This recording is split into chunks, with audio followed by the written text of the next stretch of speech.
Күйеуінен айырылғаннан кейін ол енді ешқашан сүймеймін деп шешті. Жүрегін жауып өмірін тоқтатты. Бірақ бір күн қарапайым көрші оның тағдырын өзгертті. Ол қайтадан күле бастады. Қайтадан өмір сүре бастады. Қайтадан сүйді. Бірақ дәл сол кезде дәрігер айтқан бір ғана шындық оның бүкіл бақытын күл-талқан етті. Сәлем, құрметті көрермен. Сіздер өмірлік хикаялар арнасында көргенімізге қуаныштымыз. Алдымен сіздермен танысайық. Сіздер қай өңірден көріп отырсыздар? Пікірге жаза кетіңіздер. Өмірде бәрін жоғалтып, қайтадан сүйіп көрдіңіз бе? Ал сол махаббаттан тағы айырылып қалудан қорықтыңыз ба? Бүгінгі оқиға жүрекке ауыр тиетін, бірақ терең мағынасы бар шынайы өмірлік хикая. Соңына дейін көрсеңіз, сіздің көз қарасыңызды өзгертеді. Армысыздар, қадірлі тыңдарман қауым. Өмірлік хикаялар арнасы сіздерге кезекті жаңа әңгімесін ұсынады. Пікір жазылатын тұсқа әлемнің қай бұрышынан бізді тыңдап отырғандарыңызды жаза кетіңіздер. Тыңдалымдарыңыз жағымды болсын. Пәтер ішіндегі тыныштықты есіктің қоңырауы суық майды кескен пышақтай осып жіберді. Гүлбану селт ете қалды. Сейсенбінің кеші, сағат 7 қазан айы. Ол ешкімді күтпеген еді. 3 жылғы жесірлік оны бос пәтердің жым-жырттығына және сирек келетін қонақтарға үйретіп тастаған. Қоңырау қайта соғылды. Бұл жолы нақ, талапты әрі бейтаныс үнмен естілді. Оқып отырған кітабын шетке ысырып, есікке жақындағанда, жүрегі тамағына тығылғандай атқақтап кетті. Күтпеген осы бір қоңырау оның өмірін дейін және кейіндеп екіге бөлетінін әлі сезбеген ол, кілтті құлыпта ақырын бұрады. Кешкі жарықтың соңғы сынықтарын сыртта қалдырып, кіреберіс есік көрсетіп жабылды. Әйел асықпай 4-ші қабатқа көтеріле бастады. Баяғыда жөндеуді қажет еткен ескі панельді 5 қабатты үй оның бүкіл ғұмыры өткен мекені еді. Әуелі ата-анасының шаңырағы болды, кейін жолдасымен бірге отбасылық ұясын салды, ал қазір бұл тек жалғыз өзі тұратын жай ғана мекен. Аяғындағы күзгі етігі әр басқан сайын сатыларды шығырлатып, ондаған жылдар бойғы жүріс-тұрыспен еш жетпейтін жөндеу жұмыстарына шағымданғандай болады. Гүлбану бұл баспалдақтардың әрбір иірімін, әрбір кетігін жақсы білетін, көзін жұмып жүрсе де сүрінбейтін. 2-ші қабаттың алаңына жеткенде мұрнына қою борщтың иісі келді. Бұл 2-ші пәтердегі Тәбия апай ғой, өзінің сәкен шалына кешкі ас дайындап жатқан болар. 3-ші қабатта қабырғадағы жарнама толы тақтайшаның қарсысында ашық қалған терезеден кірген суық жел ескі газетті сыбдырлатып, әлде бір тұншыққан сыбысқа ұқсас дыбыс шығар. Жылуды әлі дұрыстап бермеген-ау деп ойлады Гүлбану аяқтарының ауырғанын сезініп. Табалдырықтан аттай сала аяқ киімін шешіп, ескі түкті халатына орануды аңсап келеді. Өз қабатына көтерілгенде ойы кешкі тірліктерге ауды. Кешегі тамақты жылтып ішу керек, жұмыстан ала келген құжаттарды қарап шығу қажет, бәлкім құрбысына қоңырау шалар. Айна алдындағы үстелде әбден тозығы жеткен пошта сөмкесі жатты. Хат тасушы әдеттегідей үй иелеріне хабарласа алмай, оны осында қалдырып кетіпті. Гүлбану дағдысы бойынша сөмкеге үңіліп түбіртектер, жарнама парақшалар мен каталогтарды ақтарды. Жұқа қабырғалардың арғы жағынан кешкі жаңалықтарды оқып жатқан дикторлардың бәсең дауысы естіледі. Біреу теледидарды барынша қатты қойыпты. Бұл көрші пәтердегі жақсылық ақсақал ғой. Құлағы естімей бара жатса да, сонысын мойындағысы келмей, қайсарлық танытады. Кілтті құлыпқа салып бұрап, есікті итеріп үлгермеген еді, дәлізде лифттің дыбысы шықты. Ол еріксіз артына бұрылды. Лифттің істемегеніне 2 аптадай болған еді, сондықтан бұл дыбыс оған оғаш көрінді. Пәтерге кірместен бұрын, оны жөндеп қойған ба екен деп тексермек болды. Дәл осы сәтте есік қоңырауы басылды. Өте қатты, нық әрі талапты қоңырау. Бұл көршінің балалары немесе құрбыларының соғатынына мүлдем ұқсамады. Гүлбану қатып қалды. Кілт құлыптаулы күйінде қалды. Ол ешкімді күтпеген еді. Күйеуі қайтқан 3 жылдың ішінде ол өте сақ болуды үйренген. Есікті ашпас бұрын көз саңлауынан қарады. Дәлізде бейтаныс ер адам тұр. Бір қолында пакет бар, ішінде азық-түлік сияқты. Екінші қолында күздің бар бояуын бойына сіңіргендей қанық қоңыр түсті хризантема гүлдері. Оның жүзі ешқандай қауіп тудырмайтын. Шаршаңқы, сәл сасқалақтаған көз қиығында әжімдері бар, байыпты көз қарасты кісі. Гүлбану есіктің шынжырын ағытпай, сәл ашты. Қайырлы кеш, сізге кім керек? Ер адам қатты ыңғайсызданды. Қоңырқай көздері тірек іздегендей жан-жағына жалтақтады. Кешіріңізші, мен қабаттан шатасып кеткен сияқтымын. Маған Мұратұлы керек еді, дәрісін әкеліп бермек болғамын. Ол қолындағы пакетті сөзіне дәлел ретінде сәл көтерді. Жақында ғана ауруханадан шығып еді, жүрегі сыр беріп жүрген. Гүлбану шынжырды алып, есікті айқара ашты. Бұл кіреберістегілердің бәрі Мұратұлын жақсы танитын. Ол мінезі аздап ауырлау болғанымен, қолы алтын, бұрынғы теңізші еді. Тура оның астындағы 3-ші қабатта тұрады. Сіз шатасыпсыз, деді ол биязы ғана. Мұратұлы бір қабат төменде 27 пәтерде тұрады. Есігінде Зәкірдің суреті бар. Ой, ер адам кінәлі адамдай жымиды. Осы бір жымис оның жүзін бірден өзгертіп жібергендей болды. Ол жасарып ашық жарқын кейіпке енді. Мүлдем шатасып кетіппін. Бұл үйге келмегелі көп болды, оның үстіне лифт те істемейді екен. Гүлбану еріксіз күліп жіберді. Ол ешқашан істемейді десе де болады. Оған тура бір науқас туысың сияқты үйреніп кетесің. Ер адам жасандылықсыз, шын көңілмен бәсең ғана күлді. Ол өмірдің ұсақ түйегінен қызық көре білетін жанға ұқсайды. Дәл тауып айттыңыз. Бұл жерде тұрғаныңызға көп болды ма? Өмір бойы десем де болады. Гүлбану бұл сұраққа ешқандай күдіксіз, осыншалықты оңай жауап бергеніне өзі де таңғалды. Ал сіз Мұратұлымен таныссыз ба? Зейнетке шыққанға дейін бір мекемеде істегенбіз. Мен тек ертерек демалысқа кеттім де, ол сәл кідірді. Гүлбану оның жанарынан бір сәт мұңға ұқсас белгіні байқап қалды. Кейін көшіп кеткен едім. Қазір міне қайтып оралдым. Бір қабат төменде тұрамын. 30-шы пәтер ме? Деп таңғалды Гүлбану. Онда Мәрия апай тұрмаушы ма еді? Ол қызының қолына көшті, ал мен пәтерді жалдап алдым. Есімім Нұрлан Михайлович.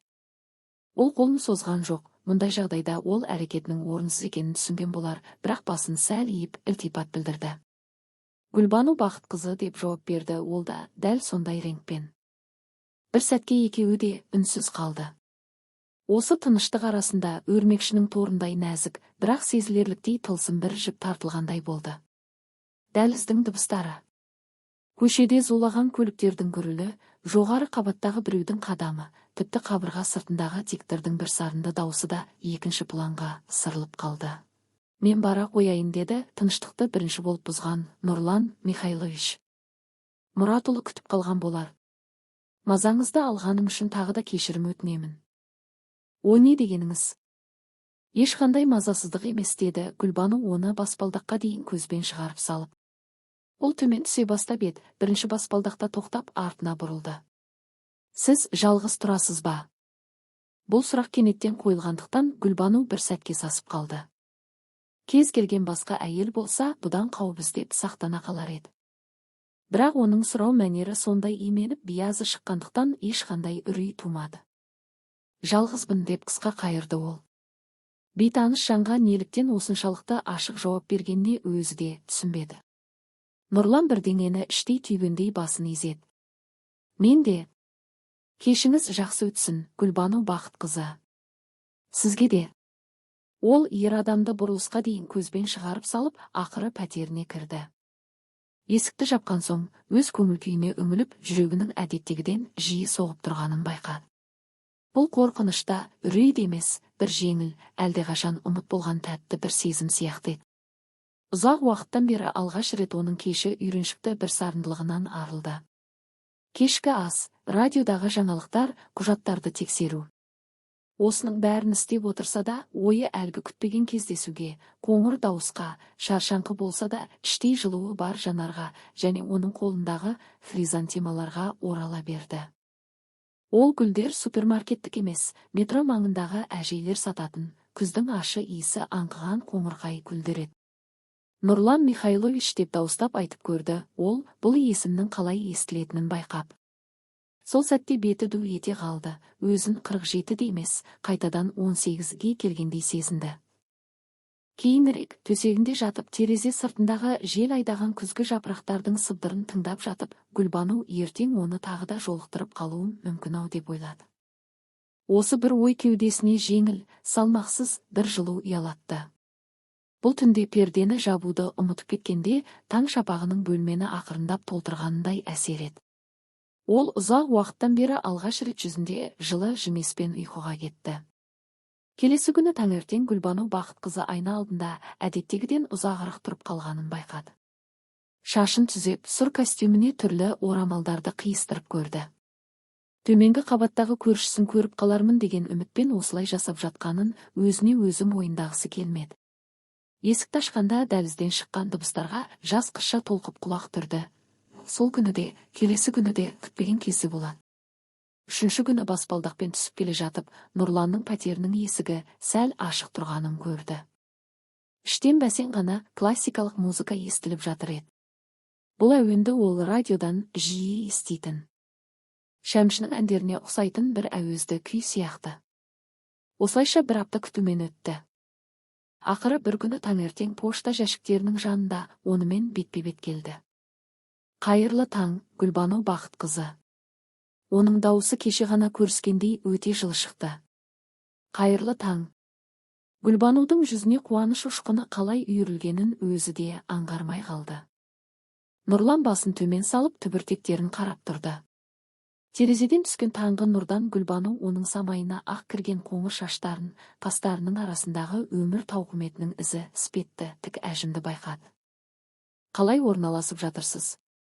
Деді ол ыңғайсыз тыныштықты бұзып. Біртіндеп ол көзін көтерді, қоңыр жанарында от жылтырағандай болды. Құрылғыларды қостым, жиһаздарды орналастырдым. Тек ол сәл кідіріп қалды. Не жетпей жатыр? Жылулық жетіспейтін сияқты. Сөрелердегі кітаптар, суреттер, үйді нағыз үй ететін ұсақ түйектер жетпейді. Гүлбану түсінгендей басын изеді.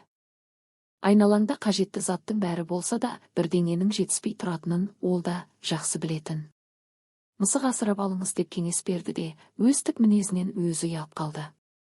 Бірақ Нұрлан ақырын ғана шын көңілмен күлді. Сіз өте сезімтал жан екенсіз. Мен де соны ойлап жүредім. Олардың әңгімесін бірінші қабаттың ашылған есігі бөліп жіберді. Хат тасушы Зейнеп үнемі сөмкесі қобырап жүретін ширақ әйел, дауыстап амандасып, жаңа газет-журналдарды тарата бастады.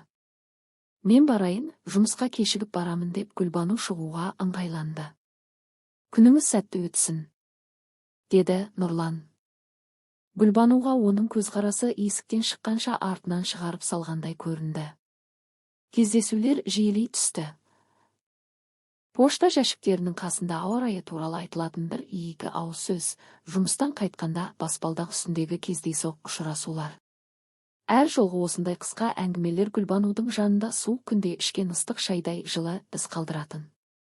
Бірде жұма күні Нұрлан оның ауыр азық-түлік сөмкелерін үйіне дейін көтеріп беруге көмектесті. Ішінде не бар, тас па? Деп әзілдеді ол сөмкелерді алып жатып. Иә, картоп пен алма ғой. Қыс келе жатыр, қамдану керек. Ол есікке дейін шығарып салып, сөмкелерді қайта берді де, тағы да бірінші кездесудегідей табалдырықта бөгеліп қалды.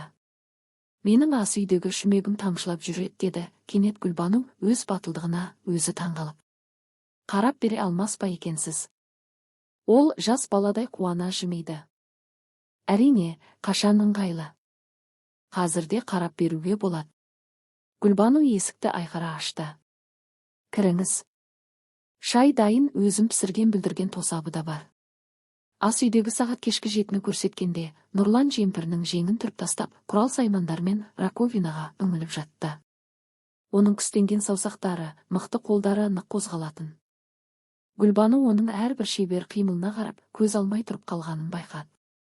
Кітапханаңыз жақсы екен, деді ол ас үйден көрінетін қонақ бөлмедегі кітап шкафына ымдап.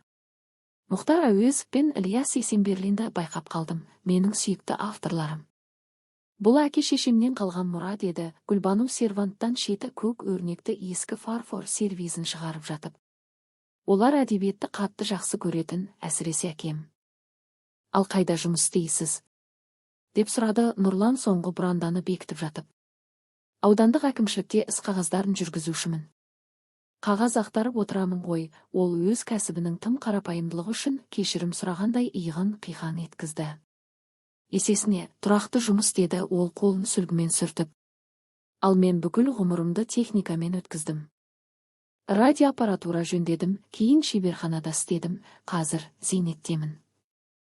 Сол сәтте ғана Гүлбану ас үйдің бұрышында тұрған ескі спидола радио қабылдағышын байқады. Оны көптен бері қоспаса да, қоқысқа тастауға қимайтын. Нұрлан оның көзқарасын байқап қалды. О, нағыз классика. Ол тамағын кенеп алды. Бола ма? Гүлбану басын изеген соң, ол радиоға жақындап, оның тозған корпусын саусақтармен ақырын сипап қосып жіберді. Бірнеше секундтық сырылдан кейін бөлме іші ескі вальс әуеніне толды. Әлі істейді екен-ау деп Гүлбану таңғала тіл қатты. Ол кездің техникасы ғасырларға арналып жасалған, оның даусынан мақтаныш сезімі байқалды. Қазіргі бір реттік дүниелер сияқты емес. Олар қонақ бөлмеде шай ішіп отырды. Қабырғада қарапайым ағаш жақтаудағы отбасылық суреттер ілулі тұр. Солардың бірінен жасы орталанған, жанары мейірімді, жүзінде сәл кінәлі жымесі бар ер адам қарап тұр еді. Жолдасыңыз ба? Деп ақырын сұрады Нұрлан. Иә, Сәкен. 3 жыл бұрын жол апатына ұшырады. Ол бұл сөзді баяғыда басылған ауырсыну туралы айтқандай сабырмен жеткізді. Ал сіз ше? 10 жыл болды ажырасқанымызға. Әйелім Саратовқа көшіп кетті, онда жаңа отбасын құрды, оның даусында өкініш жоқ еді, тек болған істі қабылдау ғана сезілді. Әңгіме бір тақырыптан екіншісіне ауысып ақырын өрби берді. Олар аққара түсті теледидардан көрген ескі фильмдерді, жастық шақтарында би алаңдарында айтылған әндерді, бастарынан өткерген саяси өзгерістерді талқылады. Сіз қай мектепте оқыдыңыз? Деп сұрады Нұрлан 3-ші кесе шайын ішіп отырып. 28-ші мектепте, Гагарин көшесіндегі. Мүмкін емес. Оның көздері таңғалыстан бақырайып кетті. Мен де сонда оқығанмын. Рас, мен 86-шы жылы бітірдім. Ал мен 93-ші жылы деп жымиды Гүлбану. Сәл кешігіппіз. Мүмкін, ортақ мұғалімдерді танитын шығармыз. Мархаба Степановна деген математик болушы еді. Ой, әрине. Сұста апай ғой. Біз одан қатты қорқатынбыз, бірақ бақылау жұмыстарында ешқашан тиіспейтін. Өте әділ кісі еді. Олар мұғалімдердің есімдерін еске түсіріп, мектептегі қызықтарды жарыс айтып, біраз уақытты өткізіп алды.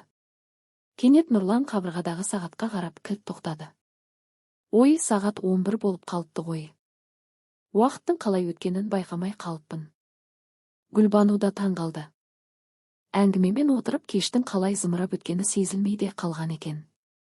Ол қонақты есікке дейін шығарып салып тұрып, оның кетіп бара жатқанына іштей бір өкініш ұялағанын сезді. Шайыңыз бен әңгімеңізге рахмет. Нұрлан табалдырықта тұрды, дәліздегі солғын шамның жарығында оның жүзі жасарып кеткендей көрінді. Мұндай жақсы кеш өткізбегелі көп болып еді. Сізге де рахмет, шүмекті жөндеп бергеніңіз үшін. Гүлбану өзін алғашқы кездесуден кейінгі жасөспірім қыздай ыңғайсыз сезінді. Тағы да міндетті түрде келіңіз. Ол Гүлбанудың жүзіне әрбір сызықты есте сақтап қалғысы келгендей бір сәт тесіле қарады да баспалдақпен ақырын төмен түсіп кетті. Есікті жапқан соң Гүлбану арқасын тіреп көзін жұмды. Ішінде әлдеқашан ұмыт болған бір сезім бір жара бастағандай. Өмірінің үйреншікті бөлігіне айналған бостық кенет жылы әрі тірі бірдеңемен толығып жатқандай еді. Қабырға сыртынан тәпішкенің сүйретілген дыбысы естілді. Бұл қарсы беттегі көршісі Сәния Мұратқызы ғой, ас үйге шыққан болар. Гүлбану оның Нұрланмен қоштасып тұрғанда есікке жақындап тыңдағанына бәс тігуге даяр еді. Ертең ақ сұрақтар мен пікірлер басталады, бірақ қазір Гүлбануға бәрібір еді. Ол терезеге жақындап түнгі аулаға қарады. Сирек жанып тұрған шамдар дымқыл асфальтқа сары шуақ шашады. Ұзақ уақыттан бері алғаш рет оның еш себепсіз ән салғысы келді. Өйткені көңілінде бір тылсым сезім қоныс тепкен еді. Бір сарында рәсімге айналған өмірі кенет жаңа бояуларға қанығып, біреу оның бойынан тек көршіні немесе әріптесті емес, әңгімесі қызық, жүзіне қарау, жағымды әйел затын, жақынырақ танығысы келетін жанды көргендей болды. Қарашайы таңғы үсікпен бірге келді. Жолдағы шалшық сулар морт сынатын айнаға айналып, өткір жел ең жылы пальтоның жағасынан да өтіп кететін болды. Бірақ Гүлбану үшін бұл күз ерекше еді. Ол Нұрланмен кездесуді асыға күтетін тыныш қуанышқа толы болды. Енді олар күн сайын дерлік көрсетін. Ол кешкісін келіп тұратын. Кейде қонаққа, кейде жай ғана амандасуға. Гүлбану оның талғамына сай шай демдеуді үйренді және тоңазытқышта оның сүйікті ірімшігін үнемі сақтап отыратын. Әр жолы есік алдында қоштасқанда, олар келесі кездесуді міндетті түрде белгілейтін. Бұл олардың бір-біріне берген бұл соңғы әңгімеміз емес деген серті сияқты еді. Бір жексенбі күні күн сәулесі сұрғылт бұлттарды жарып шыққан сәтте Нұрлан қалалық саябақта серуендеуді ұсынды. Соңғы шуақты күндер ғой, деді ол есік алдында ескілеу, бірақ өте ұқыпты пальтосымен тұрып. Жақында бәрін қар басады. Гүлбану оның жанында жүргеннен кеудесін жылылық кернеп бірден келісті. Олар алтын түске боялған жапырақтар көмкерген аллеялармен аяңдап келе жатты. Жолдың тайғақ тұсында Нұрлан оған қолын ұсынды. Гүлбану бір секунд кідіріп барып, оның қолынан ұстады. Нұрланның алақаны жылы әрі сенімді еді. Гүлбану оны жібергісі келмейтінін сезді. Осы жылдар бойы қалай шыдадыңыз? Деп сұрады ол тоған жанындағы орындыққа отырғанда. Су бетінде бірнеше үйрек әлі де жылы жаққа ұшуға асықпай жүзіп жүреді. Нұрлан су бетіне қарап ұзақ үнсіз қалды. Басында өте ауыр болды, деді ол ақыры. Біз Анармен 15 жыл бірге тұрдық. Мәңгілік болар деп ойлап едім. Кейін ол басқа адамды жолықтырды да. Ол сәл іркілді. Білесіз бе, ең қызығы, мен оны тіпті кінәлай да алмаймын. Мен көп жұмыс істедім, үйде сирек болатынмын, бәлкім іш пыстырарлық жанға айналған болармын, ал ол адам оны күлдіре алатын еді. Оның даусында өкініш жоқ еді, тек сабырлы қабылдау ғана сезілді. Ол қазір Ресей жақта, Саратовта тұрады, деп жалғастырды ол. Тұрмыста 2 баласы бар, кейде мерекелерде хабарласып, денсаулығын қалай? Деп сұрап тұрады. Ал сіз бәрін басынан бастағыңыз келмеді ме? Гүлбану өз батылдығына өзі таңғалды. Талпындым, ол еріннің ұшымен ғана жымиды. 1-2 рет кездесуге де бардым, бірақ бірдеңе жетіспей тұратын. Кейін жұмыс, ауру. Ол артық айтып қойғандай сөзін кілт үзіп тақырыпты басқаға бұрды. Ал сіз жолдасыңыздан айырылғанда қалай ес жидыңыз? Гүлбану ауада ақырын қалықтап жерге түсіп жатқан үйеңкі жапырағына қарады. Еш жия алмадым, деп шынын айтты ол. Ішімдегі бостықпен өмір сүруге үйрендім. Сәкен ерекше адам еді. Әрине, ол мінсіз болған жоқ, үйленген күнімізді ұмытып кетуі мүмкін еді, достармен ұзақ отырып қалатын. Бірақ менің жаным ауырып тұрғанын әрқашан сезетін. Түн ортасында тұрып, басым ауырса дәрі әкеліп беретін. Көлігімен шұғылданғанды жақсы көруші еді. Ескі ладамыз бар еді. Сол көлікте ол. Ол сөзін аяқтай алмады, бірақ Нұрлан бәрін түсінгендей басын изеді. Оның қолы тағы да Гүлбанудың саусақтарын жапты. Оның ашық сырын үркітіп алмайын дегендей өте нәзік, салмақсыз жанасу еді. Кейде маған адамды жоғалту бізді шынайы ете түсетіндей көрінеді, деді ол ақырын ғана. Барлық жасандылықты, маскаларды сыпырып тастайды. Тек адами болмысын ғана қалады. Олар орындықта отырып кейде күлкілі, кейде мұңды естеліктерімен бөлісіп ұзақ отырды. Жел күшейіп ағаштан соңғы жапырақтарды жұлып жатты, Гүлбану тоңа бастады. Тоңып қалдыңыз ба? Деп сұрады Нұрлан қамқорлықпен. Үйге қайтайық, мен сізді шығарып салайын. Олар саябақпен қолдарын жіберместен ақырын аяңдады. Гүлбану оның жылуы осы жанасу арқылы өзіне беріліп жатқанын сезінді, және ұзақ уақыттан бері алғаш рет өзін қорғанды сезінетінін түсінді. Олар саябақтан шыққанда биылғы алғашқы қар жауа бастады. Ірі үлпектер шам жарығында қалықтап шаштар мен киімдеріне қона бастады. Нұрлан тоқтап Гүлбануға бұрылды да, оның бетіндегі қар түйіршігін ақырын сипап түсіріп тастады. Түймеңіз ағытылып кетіпті, деді ол пальтосына ишара етіп. Гүлбану төмен қарап, шынымен де жоғарғы түймесінің ілгеттен шығып кеткенін көрді. Ол тоңған саусақтарымен оны өткізбек болды, бірақ қолы жүрмеді. Рұқсат етіңіз, мен көмектесейін. Нұрлан жақындай түсті, оның жылы тынысы Гүлбанудың бетін шарпыды. Ол түймені ұқтап өткізіп жағасын түзет, бірақ бірден алыстай қойған жоқ. Олардың жүздері сондай жақын еді, Гүлбану оның қоңыр көздеріндегі алтын түстес ұшқындарды көре алды. Уақыт тоқтап қалғандай болды, ол маңызды, қашып құтылмайтын бірдеңенің болатынын сезді. Нұрлан еңкейіп, оның ерінен рұқсат сұрағандай өте нәзік сүйді. Гүлбану бір сәт аңтарылып қалды да, кейін оған қарай ұмтылып, сүйісіне жауап берді. Қар түйіршіктері олардың бетінде еріп жатты, ал айналада алғашқы ақ ұлпа қар қаланы ақ жамылғымен орап жатты. Гүлбану үйіне келгенде өзін түс көріп жүргендей сезінді. Жеңілдеп қалған, беті дуылдап тұр. Ертеңге дейін бе? Деп сұрады Нұрлан есік алдында. Ертеңге дейін деп қайталады, ол оның ерінің жылуын әлі де сезініп тұрып. Келесі күні таңертең пошта жәшіктеріне түсіп келе жатып, Гүлбану Сәния Мұратқызымен бетпе-бет келді. Көршісі оған байыппен қарап кенет жымиды. Құлпырып кетіпсің ғой, Гүлбану, көзің жайнап тұр. Гүлбану қысылып қалды, бірақ Сәния апай сөзін жалғады. Ұялма, айналайын, мүмкіндік барда қуану керек. Мен сендердің Нұрлан Михайлович екеуіңді көріп жүрмін. Қойсаңызшы, біз жай ғана доспыз, деп Гүлбану асығыс ақталды. Иә, әрине, деп кемпір жымың етті. Мен де жас кезімде би алаңында тек вальс билегенмін. Кемпірді алдама, бәрін көріп тұрмын. Ол Гүлбануды шайға шақырды, ол сәл екідай болып тұрды да ақыры келісті. Сәния апайдың пәтері ескі бұйымдарға толы екен. Оюлы есігі бар ауыр буфет, бұрыштағы патефон, ағаш жақтаудағы көптеген суреттер. Білесің бе, мен Нұрланды бұрыннан танимын, деді көршісі жұқа фарфор кеселерге шай құйып жатып.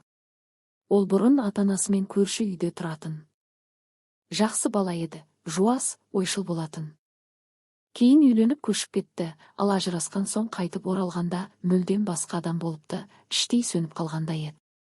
Ол шайынан ұрттап сөзін жалғастырды. Жалғыздық оны мүжіп жіберді. Мен кейде есігін қағатымын. Бірде бауырсақ апарам, бірде жай ғана сөйлесемін.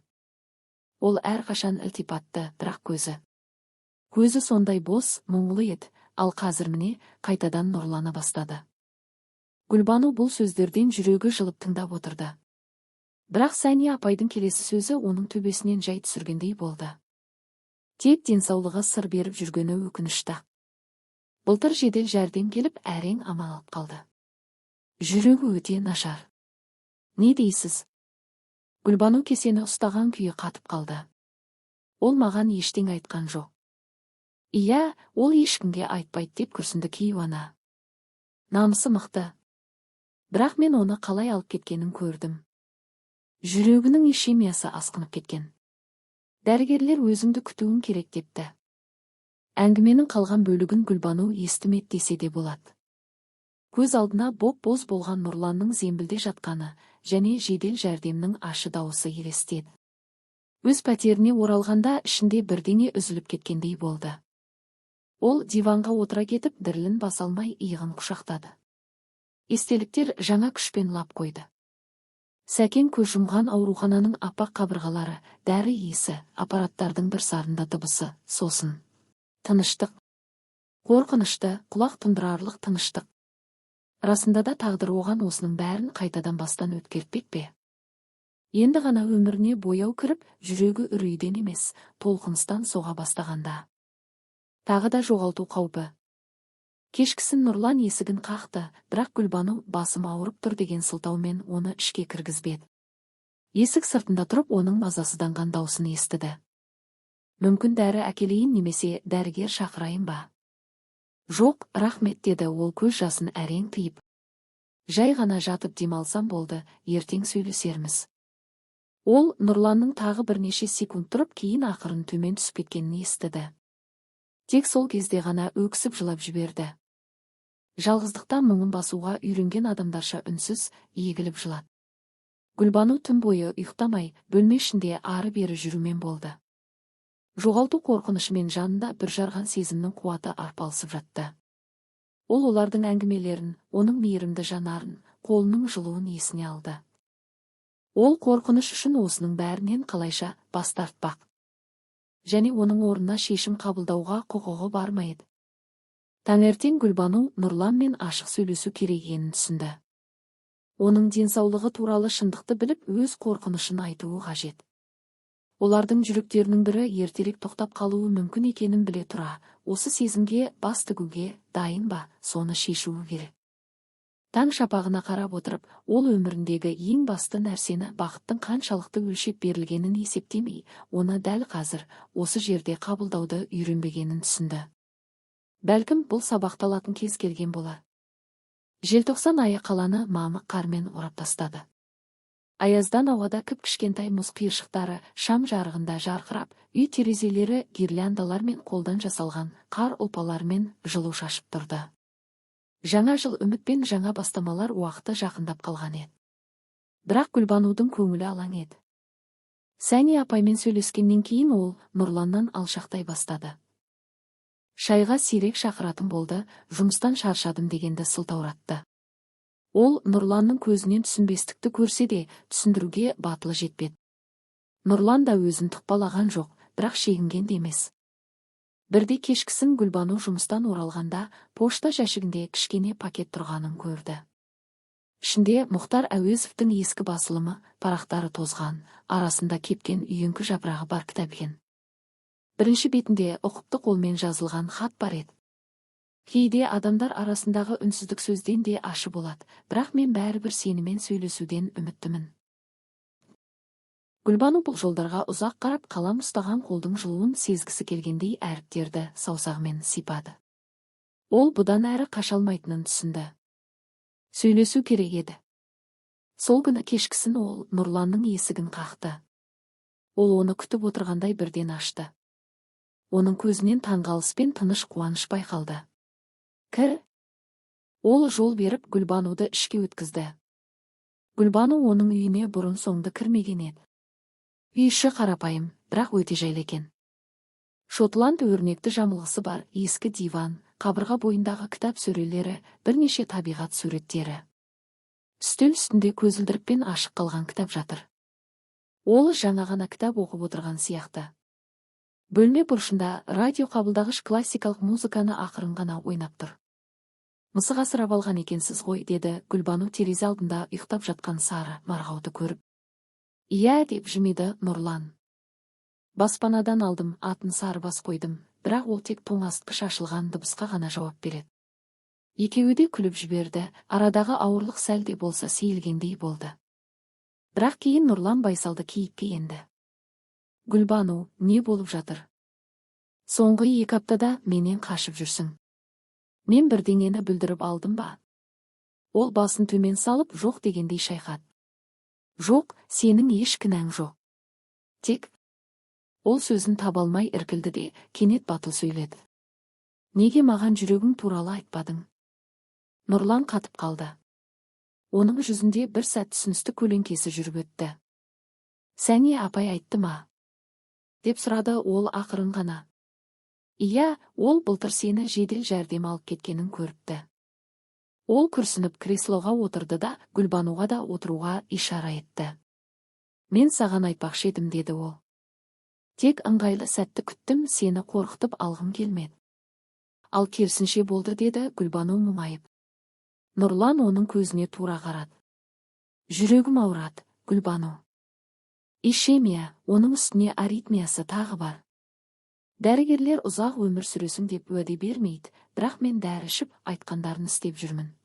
Оның даусында өзіне деген аянышта, қорқынышта жоқ еді, тек қана қашып құтылмайтын шындықты мойындау сезілді. Оның бұл сабырлығы Гүлбануды жылап сықтағаннан бетер қорқытты. Мен 3 жыл бұрын жолдасымнан айырылдым, деді ол ақырын ғана. Ол тозақ еді. Күн сайын оянып, оның енді жоқ екенін, ешқашан болмайтынын сезіну. Мен мұны тағы да бастан өткере алатыныма сенімді емеспін. Түсінемін деп басын изеді Нұрлан. Сенен мұны сұрауға қақым да жоқ. Егер қаласаң, жай ғана дос болып қалайық. Немесе?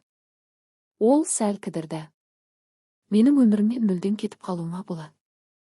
Мен ренжімеймін.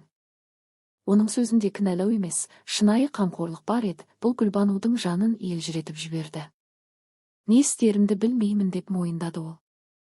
Мен сенің қасыңда өзімді қайтадан тірі сезіне бастадым, соның бәрін тағы да жоғалтып алудан қорқамын. Нұрлан оның қолынан ақырын ұстады. Мүмкін менің дәрігеріммен сөйлесіп көрерміз.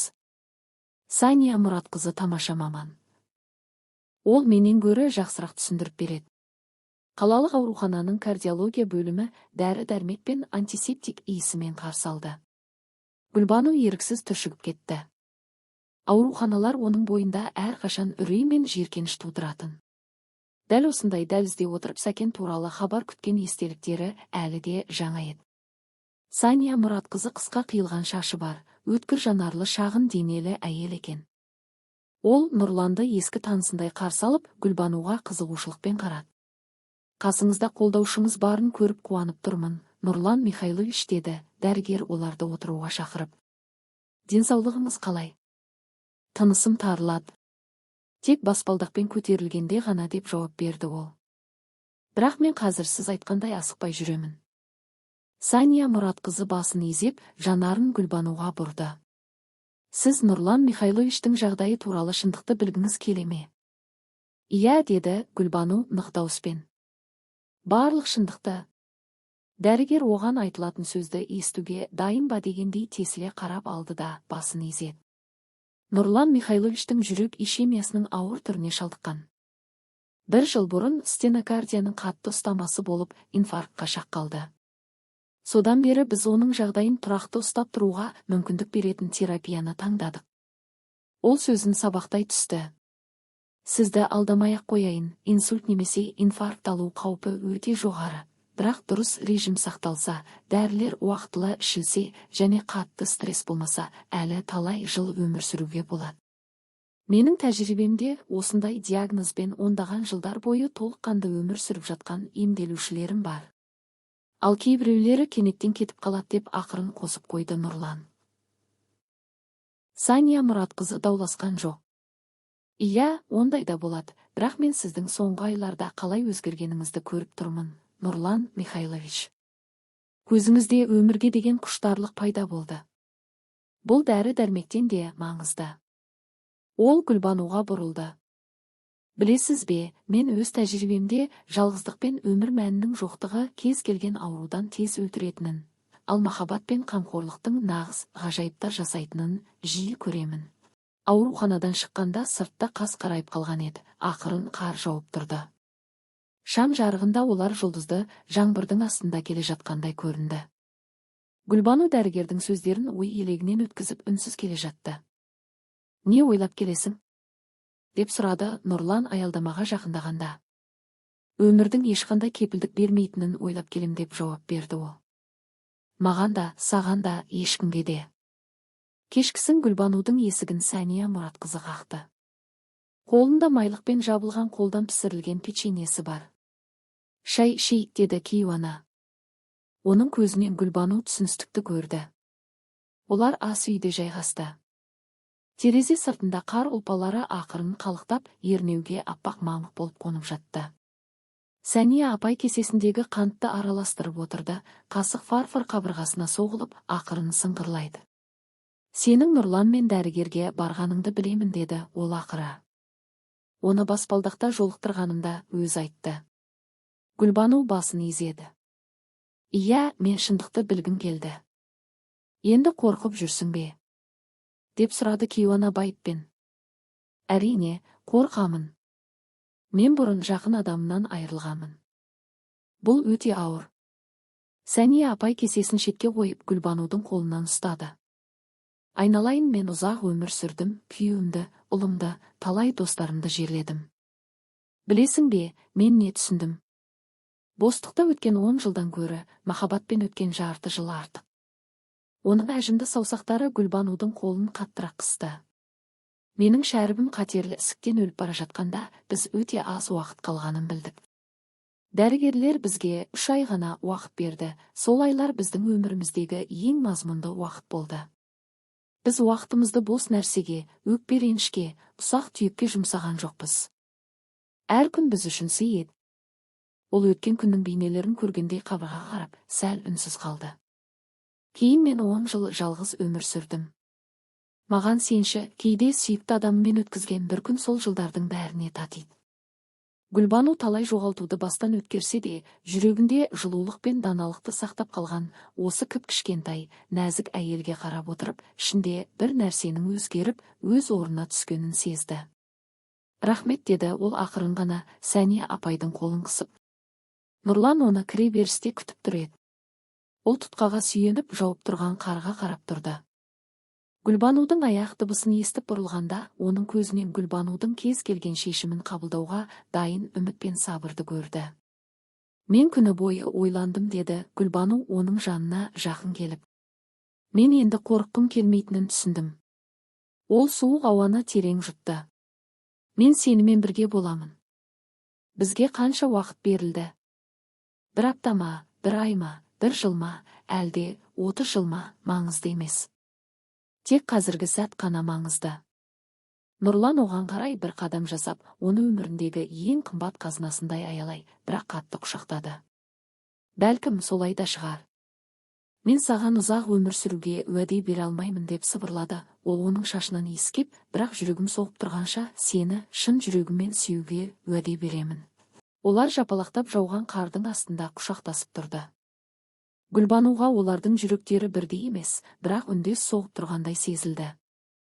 Кейінірек оның пәтерінде отырып, олар болашақ туралы, қорқыныштары мен үміттері туралы ұзақ сөйлесті. Нұрлан ресми неке туралы айтқан жоқ, бізге төлқұжаттағы мөрдің не керегі бар, бірақ күн сайын 4-ші қабатқа көтерілмес үшін Гүлбанудың үйіне көшіп келу туралы. Мен тамақ пісіремін, деп жымиды ол. Менің сорпаларым жаман болмайды, дейді. Сарбас та бізге серік болады. Ол айтпақшы, көшу туралы ойға үйреніп те қалды. Гүлбану сол бір сары арсыз мысықтың оның пәтерін қалай иемденетінін елестетіп күліп жіберді.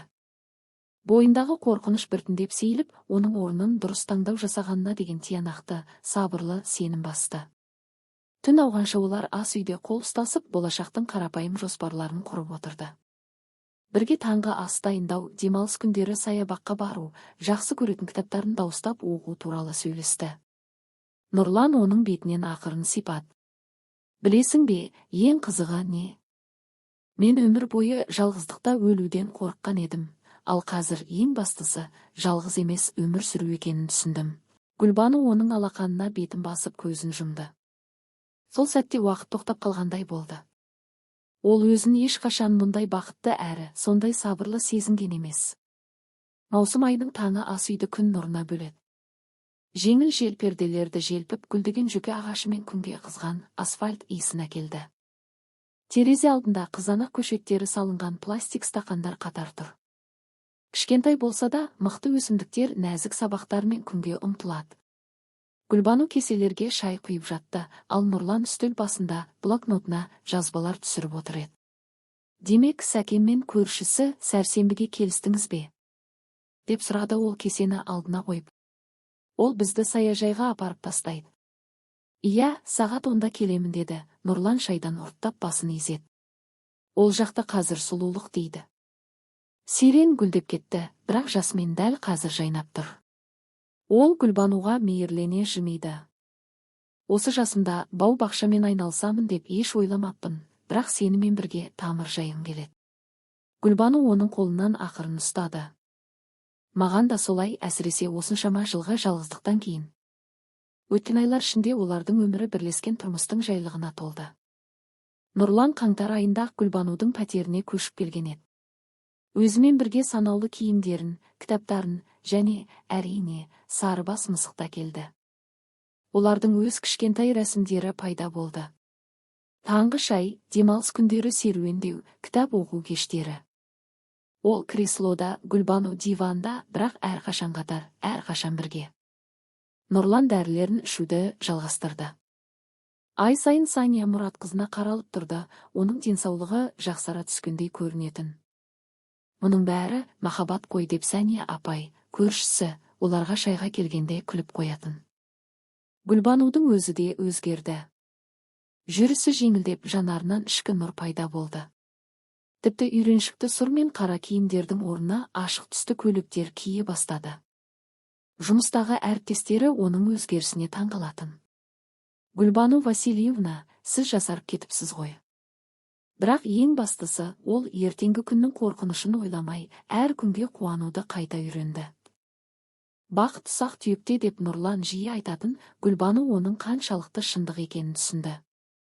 Сол маусым айының таңында олар қызанақ көшеттерін отырғызу үшін және кішігірім пикник жасау үшін Сәкеннің саяжайына баруды жоспарлап отырған.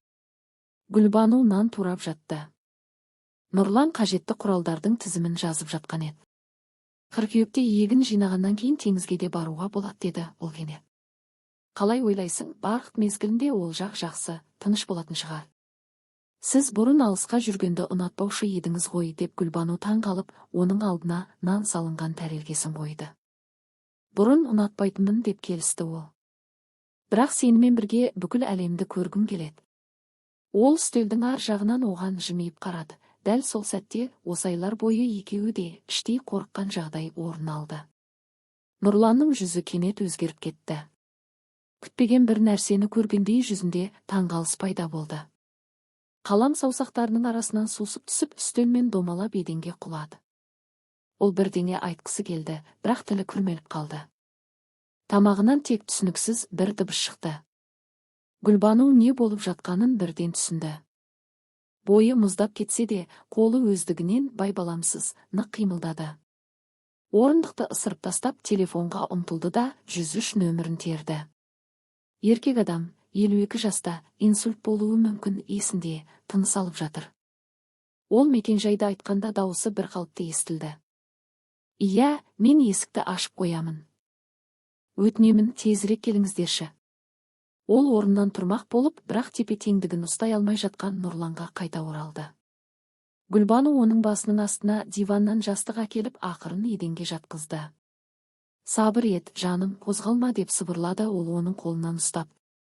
Жедел жәрдем келе жатыр. Жақсы болады. Бірақ оның үрей мен ауырсынуға толы көзіне қарап отырып, ештеңе де жақсы болмайтынын түсінді.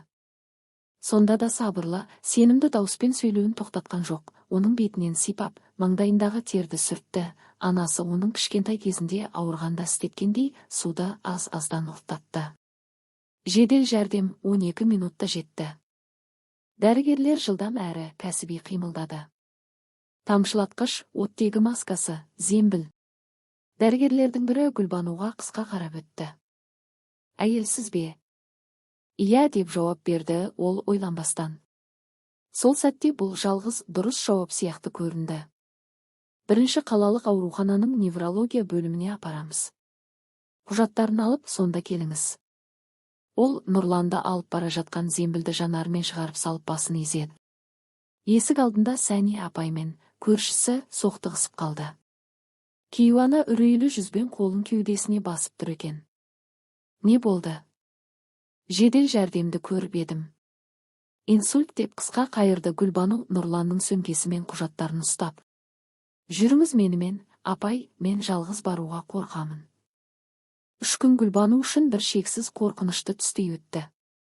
Аурухананың ақ дәлізі, дәрі иісі, аузындағы металл татыған үрей дәмі. Оны жансақтау бөліміне кіргізбеді. Ол бөлім алдындағы қатты орындықта сағаттап отырып, қандайда бір ақпарат күтті. Сания Мұратқызы болған жағдайды естіп, жанына келіп отыратын медициналық терминдермен сөйлін. Мүмкіндік аз, мидың зақымдануы үлкен, әр сағат маңызды. Сәния апай, көршісі жасына қарамай, оны жалғыз қалдырмады. Шай толтырылған термос, сэндвичтер, ауыстыратын киім әкеліп берді. Кейде үнсіз қатар отырса, кейде өз өмірінен хикаялар айтып беретін. Оны алаңдату үшін емес, қаншалықты ауыр болса да өмір тоқтап қалмайды дегенді түсіндіру үшін. 3-ші күні Нұрланның жағдайы нашарлап кетті. Дәрігерлер қайтадан қан құйылғанын, жағдайының өте ауыр екенін айтты. Ақыры Гүлбануды оған 5 минутқа кіргізді. Ол түтікшелер мен сымдарға оралып, боп-боз болып жатыр екен. Бірақ Гүлбану оның қолынан ұстағанда саусақтары сәл ғана қысылды. Қабағы дірілдеді. Жерлеу рәсімі қарапайым өтті. Бірнеше көршісі, Нұрланның бұрынғы әріптестері, бірер досы. Гүлбану жаңа қазылған қабірдің басында тұрып, сулы жанарымен суреті бар ағаш крестке қарап, оларға қаншалықты аз уақыт берілгенін ойлады. Баспалдақтағы кездейсоқ кездесуден осы соңғы қоштасуға дейін небәрі 8 ай ғана өткен еді. Сәния апай таяғына сүйеніп қасында тұрды, әжімді қолы Гүлбанудың саусақтарын қатты қысты. Жылап ал, айналайын, деді ол ақырын ғана. Жеңілдеп қаласың. Бірақ көз жасы кейінірек келді. Түнде үйде Нұрланның жемпірін кеудесіне басып, олардың төсегінде жатқанда жылады. Сонда ол еш тыйылмастан осы күндер бойы жиналған мұңын сыртқа шығарып жылады. Ал сары мысық Сарыбас қасында отырып, кейде оны жұбатқысы келгендей аяғымен ақырын түртіп қоятын. Таңға қарай көз жасы да құрғады. Ол тұрып, бетін мұздай сумен жуды да айнаға қарады. Жүзі жүдеу, көз асты көгерген, бірақ жанары басқаша еді. Онда Сәкен қайтыс болғаннан кейінгі көрген түңілу жоқ еді. Мұң бар еді, бірақ бұрын таныс емес, бір жаңа күш пайда болған еді. Бір айдан кейін Гүлбану Нұрланның заттарын жинай бастады. Ол асыққан жоқ, әрбір затпен, оның жылуын сақтаған әрбір бұйыммен қоштасуға уақыт беріп, біртіндеп істеді. Ескі жемпірлері, тозған жинсылары, бетбелгісі бар кітаптар жинағы. Оларды Нұрланның өзі бір кездері айтқандай, қайырымдылық қорына өткізу үшін қораптарға салды. Оның қысқы пальтосының қалтасынан басталған, бірақ аяқталмаған хат тауып алды. Қағаз блокноттан жыртылған, қолтаңбасы кей жерінде қисайып асығыс жазылған. Гүлбануым, асылым, бұл хатты беремін бе, жоқ па, білмеймін, бірақ жазып отырмын. Бүгін оянғанымда, сенің жанымда тыныш ұйықтап жатқаныңды көріп, өзімнің қаншалықты бақытты екенімді түсіндім. Біз бірге болған осайлар мен үшін тағдырдың нағыз сыйы болды. Мен алда не күтіп тұрғанынан қорықпаймын. Не болса да мен армандағанымнан да көп нәрсені алдым. Сенің махаббатыңды, сенің күлкіңді, күн сайын таңертең жағамды түзейтін сенің қолдарыңды көрдім. Жүрегім кез келген сәтте тоқтап қалуы мүмкін екенін білемін, бірақ сенің арқаңда ол бұрынғыдан да толық соғып тұр. Сен мені өмірге қайта келдің. Егер осы жерден хат үзілген екен. Гүлбану осы жолдарға қарап ұзақ отырды да, ішінде бір нәрсенің өзгеріп жатқанын сезді. Мұң кеткен жоқ, бірақ ол өмірінде осындай адам болған үшін ризашылыққа айналып нұрлана түсті. Тамыз айының басында Сәния апай, көршісі, кіріп келді. Олар бәрі болған сол ас үйде шай ішті. Гүлбану енді бұл жерден қашпайтын болған, үйреншікті рәсімдерден қайтадан қуаныш табуды үйренген еді. Сен мүлдем басқаша болып кетіпсің, Гүлбану, деді Хиуана оған байыппен қарап. Күштісің. Гүлбану иығын қиқаң еткізді. Білмеймін, жай ғана бәрі сияқты өмір сүріп жатырмын. Бәрі сияқты емес, Сәния апай басын шайқады. Күйеуің қайтыс болғанда сен қатып қалған едің, өз қабығыңа тығылғансың, ал қазір сен қайғырасың. Нағыз күш деген осы. Гүлбану терезе алдындағы қызанақ көшеттері тұрған құмыраларға қарады. Олар өсіп нығайып қалыпты. Кейбірінде тіпті алғашқы жасыл жемістері де көрінеді. Ол оларды күн сайын суарып күтіп баптап, бір кездері Нұрлан істегендей олармен сөйлесетін. Білесіз бе, деді ол өсімдіктерден көзін алмай ақырын ғана. Ол мені қайтадан сүюге үйретті, ал махаббат бізді, тіпті қоштасуға тура келгенде де күштетеді екен. Сәния апай үнсіз оның қолын өз қолымен жапты. Олар біраз уақыт терезе сыртындағы жазғы жаңбырдың дыбысын тыңдап, қаланың шаңын шайып, ауаны тазартып жатқанын сезіп отырды. Қыркүйекте Гүлбану бәрібір Сәкеннің саяжайына барды. Қызанақтарды, енді көшет емес, үлкен өсімдіктерді құмыралармен бірге екті. Оларды күтті, өнімін жинады. Сарыбас онымен бірге барды, бақша ішінде жүгіріп көбелектерді аулап, күн шуағына қыздырылып жатты. Ал қазанда Нұрланмен алғаш кездескендеріне тура 1 жыл толғанда ол теңізге билет сатып алды. Бір орын, эконом класс, жағалаудағы кішкентай пансионат. Ерекше ештеңесі жоқ. Тек өзіне берген уәдесін орындау еді. Перісте тұрып, толқындардың тасқа қалай соғылып жатқанын қарап отырып, ол өмірдің де теңіз сияқты екенін ойлады. Кейде мейірімді, кейде қатал, бірақ әрқашан алға қарай қозғалып отырады. Толқынды тоқтату мүмкін емес, бірақ дауылды да, тыныштықты да бір үлкен саяхаттың бөлшегі ретінде қабылдап, солардың арасында жүзуді үйренуге болады. Гүлбану сөмкесінен кішкентай қобдишаны шығарды. Онда Нұрланның қабірінен алынған бір уыс топырақ бар еді. Ол топырақты теңізге ақырын сеуіп жіберіп, қоңыр түйіршіктердің көгілдір суда қалай еріп жатқанын бақылап тұрды. Мен мұндамын, деді ол ақырын. Көрдің бе, Нұрлан, мен сөзімде тұрдым. Мен өмір сүріп жатырмын, нағыз өмірмен.